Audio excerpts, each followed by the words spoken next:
अस्सलाम वालेकुम नाजरीन, आप देख रहे हैं एसएस न्यूज़। मैं हूं अंजुम। आइए देखते हैं खबरनामा। ప్రజల ఆశీర్వచనంతో ప్రజాపాలన ప్రభుత్వం ఏర్పడ్డ తర్వాత ప్రజలకు సంబంధించిన అనేక కార్యక్రమాలు కొనసాగిస్తూ ఉన్నాం. ఉదాహరణకు 3 రోజుల కింద ఉచిత మహిళా బస్సు ప్రయాణానికి సంబంధించి 200 కోట్ల మంది మహిళలు తమ ప్రయాణాన్ని కొనసాగిస్తే 6,800 కోట్ల రూపాయల విలువ గల ఆ ప్రయాణ ఖర్చులు తెలంగాణ రాష్ట్ర ప్రభుత్వం మహిళలకు ఇచ్చింది, ఆర్టీసీకి ఇచ్చింది. అదేవిధంగా 200 యూనిట్ల కరెంటు ద్వారా అనేక లక్షల కుటుంబాలు విద్యుత్ భారం పడకుండా 200 యూనిట్ల ఉచిత విద్యుత్తును పొందుతూ ఉన్నారు.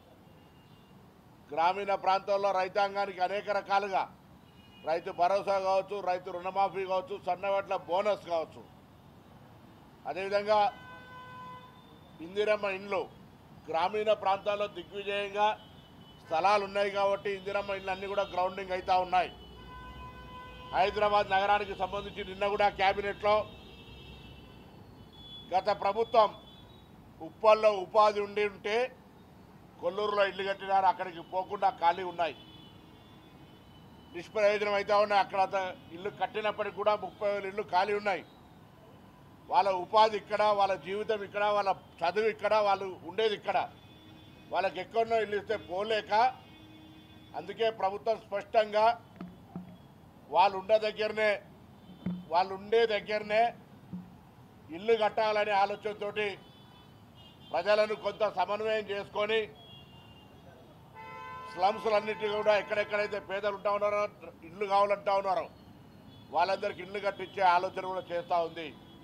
స్థలాలు ఉన్న వాళ్ళకి ఇవ్వడంతో పాటుగా లేని వాళ్ళకి కూడా ఏ విధంగా ఇవ్వాలని ఆలోచన చేస్తూ ఉంది. ముఖ్యంగా హైదరాబాద్ ఇన్ఛార్జ్ మంత్రిగా 2 రోజుల నుంచి 1వ తారీఖు నుంచి హైదరాబాద్లో ఉన్న 15 నియోజకవర్గాల్లో రేషన్ కార్డుల పంపిణీ ప్రారంభోత్సవం చేస్తూ ఉన్నాం.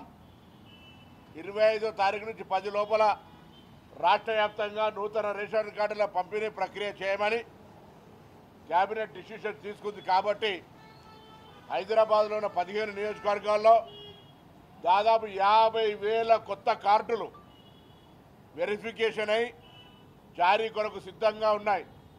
50,000 రేషన్ కార్డులు అంటే కుటుంబానికి 4 చొప్పున 5 చొప్పున దాదాపు 2,20,000 మంది పైన యూనిట్స్ 6 కిలోల సన్న బియ్యం తీసుకునేటువంటి అవకాశాన్ని హైదరాబాద్ నగర ప్రజలు కూడా పొందుతూ ఉన్నారు.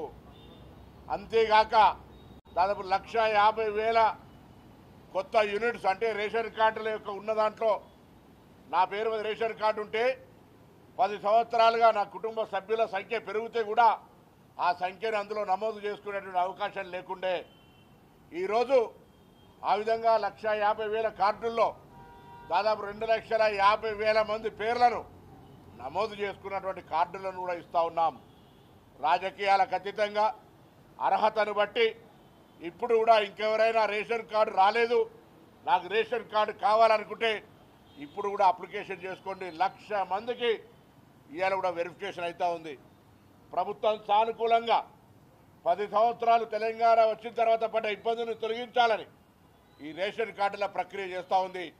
ఒకవైపు పేదలకు అవసరమైన ఇందిరమ్మ ఇళ్ళు, 200 యూనిట్ల ఉచిత విద్యుత్తు, రేషన్ కార్డులు, మహిళలకు ఉచిత బస్సు ప్రయాణం, ఇలా అనేక రకాల కార్యక్రమాలతో పాటుగా పేదల పిల్లలు, బడుగు బలహీన వర్గాల పిల్లలు చదువుకునేటువంటి గురుకులాల్లో కూడా మెనూ ఛార్జీలు పెంచి, వారికి మెస్ ఛార్జీలు పెంచి ఈరోజు వాళ్ళ విద్యకు కూడా అనేక రకాల కార్యక్రమం తీసుకుంటూ ఉంది. ఈ విధంగా ఈ ప్రభుత్వం ఎన్నడూ ఊహించని విధంగా పెద్దలకు మాత్రమే పరిమితమైంది అనుకునేటువంటి సన్న బియ్యాన్ని పేదలందరికీ ఇస్తూ ఉన్నది. ఇది గతంలో ఉన్నటువంటి పరిస్థితికి రేపటి నుంచి ప్రారంభమవుతాయి. 7 డివిజన్లలో పని ప్రారంభమవుతుంది. మేము ప్రజాపాలన యొక్క కార్యక్రమాలను, ప్రజాపాలన లబ్ధి పొందుతున్న ప్రజల దగ్గరికి మా కార్యక్రమాలను తీసుకుపోతాం. వాళ్ళ సమస్యలు ఇంకా ఏమైనా ఉంటే వాటిని పరిష్కరించే బాధ్యత కూడా మాదే. ఇవాళ రాష్ట్రంలో అధికారంలో ఉన్నాం. నేను ఎంతమంది చెప్పినా కంటోన్మెంట్ ఉప ఎన్నిక, అక్కడ ఎన్నికకు లేని సానుభూతి ఇక్కడ ఉంటుంది అనుకునేటువంటి అవసరం లే. ఇది సహజ మరణం. వారి మరణం పట్ల చింతిస్తూ ఉన్నాం. మేము కూడా హాస్పిటల్కి పోయినా వారి అంత్యక్రియలకు వచ్చినాం, అది ఇష్యూ వేరు.